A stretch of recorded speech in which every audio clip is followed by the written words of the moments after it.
Hello everyone, आप सभी का हमारे यूट्यूब चैनल में स्वागत है। आज हम कक्षा 12वीं इतिहास के अध्याय 3 बंधुत्व जाति तथा वर्ग के लघुत्तरीय प्रश्न जो एग्ज़ाम में 3 अंक में पूछे जाते हैं उनका हल देखेंगे। आज का हमारा पहला क्वेश्चन है, रेशम के बुनकरों की सामाजिक स्थिति क्या थी। इस प्रश्न में पूछा गया है कि उनका सामाजिक स्तर कैसा था। इसे हम देखते हैं। मंसूर अभिलेख से हमें रेशम बुनकरों की जटिल सामाजिक प्रक्रियाओं की झलक मिलती है जो निम्न है। पहला है, रेशम बुनकर श्रेणी की सदस्यता शिल्प में विशेषज्ञता पर निर्भर थी। इस श्रेणी में क्या करते थे, जो शिल्प में विशेषज्ञ होते थे उनको शामिल कर लिया जाता था। अब दूसरी विशेषता देखते हैं, कुछ सदस्य अन्य आजीविका को भी अपना लेते थे। इस अभिलेख से यह भी ज्ञात होता है कि सदस्य एक व्यवसाय के अतिरिक्त चीज़ों में भी सहभागी होते थे। इससे क्या ज्ञात होता है कि शिल्प के अलावा भी अन्य व्यवसाय भी वो व्यक्ति कर सकते थे, उसकी कोई मनाही नहीं थी।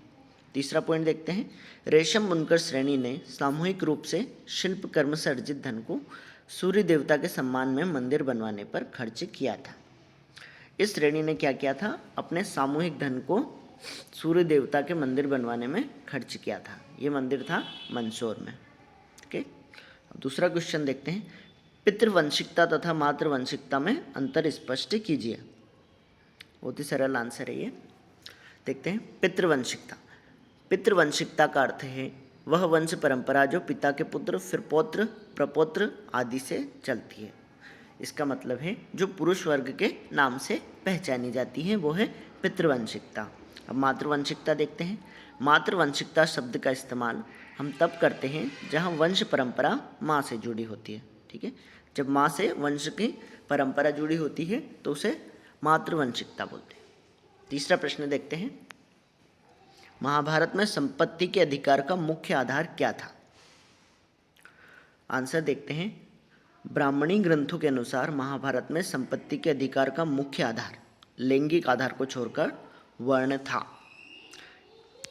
इसमें क्या था, वर्ण व्यवस्था के आधार पर भी संपत्ति के अधिकार दिए गए थे और एक आधार अन्य था लैंगिक आधार, मीन्स स्त्री और पुरुष के आधार पर। आगे देखते हैं, शूद्रों के लिए एकमात्र जीविका ऐसी सेवा थी जिसमें हमेशा उनकी इच्छा शामिल नहीं होती थी। हालांकि 3 वर्णों के पुरुषों के लिए विभिन्न आजीविका की संभावना रहती थी, जिसके कारण ब्राह्मण और क्षत्रिय धनी व्यक्ति होते थे। ठीक है, इसमें क्या बताया है कि जीविका जो थी वो उनकी इच्छा पर निर्भर नहीं करती थी। ठीक है, उच्च जो 3 वर्ण थे ब्राह्मण क्षत्रिय और वैश्य, इनको क्या था, जीविका के अन्य स्रोत पर कार्य कर सकते थे, लेकिन निम्न वर्ग था वो नहीं कर पाता था। जैसे कृषि बोलते हैं तो कृषि क्या है, शूद्र नहीं कर पाते थे। अन्य तीनों वर्णों को कृषि करने की पात्रता थी। ठीक है, जिसके कारण क्या हुआ, ब्राह्मण और क्षत्रिय अधिक धनी हो गए, क्योंकि निम्न वर्णों को उन्होंने क्या किया, कार्य करने ही नहीं दिया।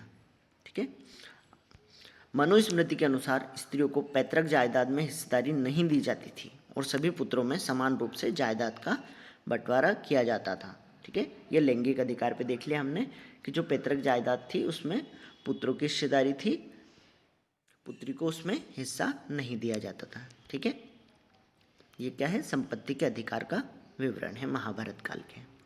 अगला प्रश्न है, बहुपति विवाह तथा बहुपत्नी विवाह में क्या अंतर है, स्पष्ट कीजिए।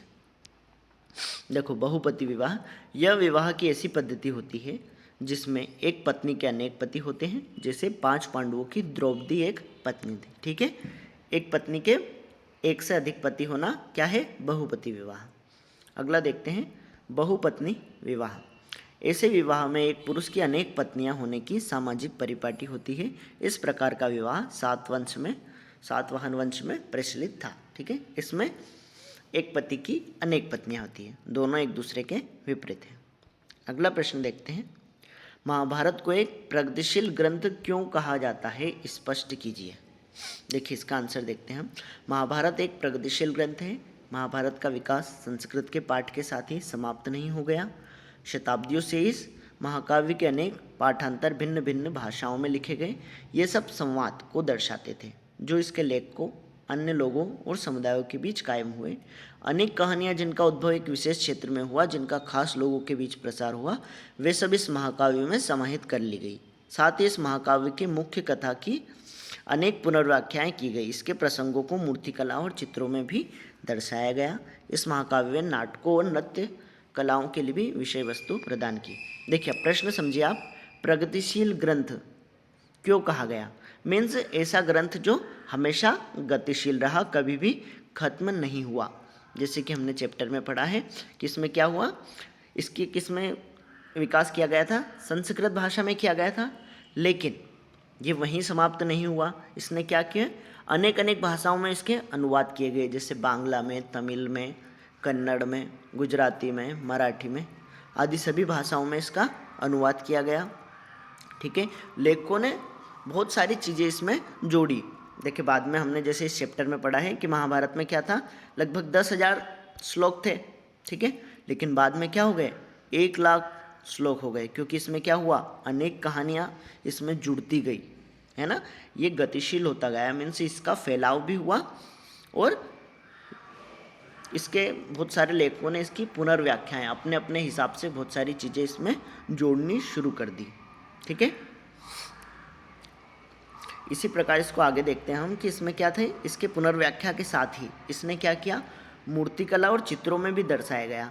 हम क्या देखते हैं, उस समय के जो बहुत सारे चित्र हैं जैसे गुप्त काल के, उनमें महाभारत की विषय वस्तु के आधार पर चित्रण भी किया गया है। बहुत सारी मूर्तियां बनाई गई हैं, बहुत सारे मंदिरों में महाभारत की विषय वस्तु के आधार पर युद्ध करते हुए पांडवों और कौरवों की। ठीक है, तो इसने क्या किया, मूर्तिकला और चित्रकला में भी अपना योगदान दिया, उसकी ओर भी अग्रसर हो गई।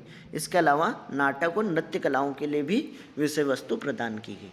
ठीक है, नाटक और नृत्य कला में भी इसने योगदान दिया और उसमें भी इसकी विषय वस्तु को आधार बनाकर नाटक लिखे गए, नृत्य को किया गया। ठीक है, तो इस प्रकार क्या है, ये गतिशील रहा, हमेशा कभी भी रुका नहीं, और इसने अपने फैलाव के साथ ही अनेक चीज़ों में योगदान भी देना शुरू किया, जिसके कारण महाभारत को एक प्रगतिशील ग्रंथ कहा गया। अगला प्रश्न देखते हैं, मनुस्मृति में चांडालों के क्या कर्तव्य बताए गए हैं? ठीक है, इसका आंसर देखते हैं। मनुस्मृति के अनुसार चांडालों के कर्तव्य, पहला है, चांडालों को क्या करते थे, गाँव से बाहर रहना होता था।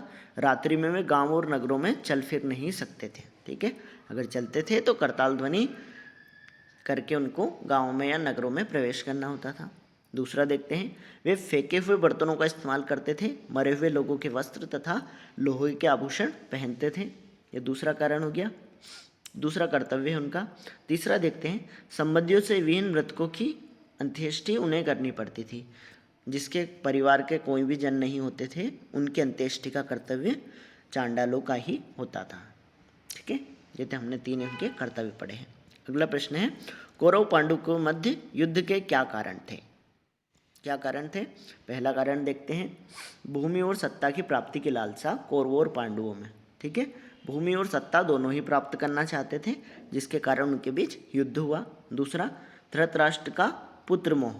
ठीक है, जिसके कारण उसने पांडवों को राज्य देने से मना किया। जैसे इस चैप्टर के हमारी क्या है, पितृवंशिकता है ना, तो जो पितृवंशिकता है वो इसका एक कारण है। क्या? धृतराष्ट्र का पुत्र मोह, जिसे हम पितृवंशिकता के माध्यम से भी लिख सकते हैं कि उसने क्या किया, अपने वंश को चलाने के लिए अपने पुत्रों को राज्य देना स्वीकार किया। तीसरा पॉइंट है, दुर्योधन की हठधर्मिता। माता गांधारी के द्वारा समझाने पर भी उसने युद्ध का विचार नहीं छोड़ा। दुर्योधन क्या था, बहुत हठी था।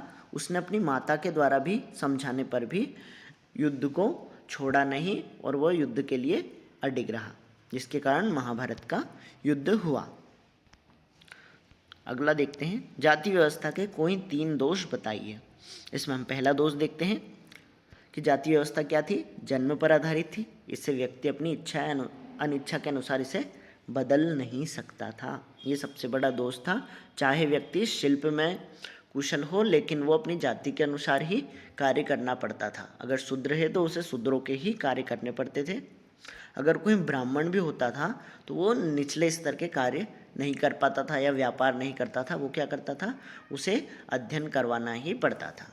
ये क्या था, दोष था जाति व्यवस्था पर। दूसरा दोष देखते हैं हम, जाति व्यवस्था में अस्पृश्यता को बढ़ावा दिया। ठीक है, इसने क्या किया, अस्पृश्यता को बढ़ावा दिया। उच्च जाति के लोग निम्न जाति के लोगों को छूना भी, यहाँ तक कि उन्हें देखना भी अपवित्र मानते थे। अस्पृश्यता क्या है? किसी को भी स्पर्श नहीं करना क्या कहलाता है? अस्पृश्यता। तो जाति व्यवस्था ने क्या किया? उच्च द्वारा निम्न को स्पर्श करना या देखना भी उनको अपवित्र मान लिया। ये क्या था? उसका एक दोष था।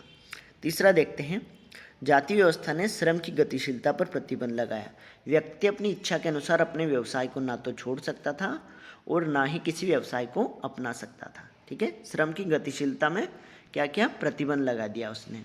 इसके अनुसार क्या था? व्यक्ति अपनी कौशल के अनुसार श्रम को नहीं बदल सकता था, वो जन्म पर ही अपने कौशल का कार्य कर सकता था, उसे इस प्रकार का अधिकार नहीं दिया था। ठीक है, तो ये हो गए हमारे जाति व्यवस्था के दोष। आगे के क्वेश्चन हम अगले वीडियो में देखेंगे। Thank you for watching.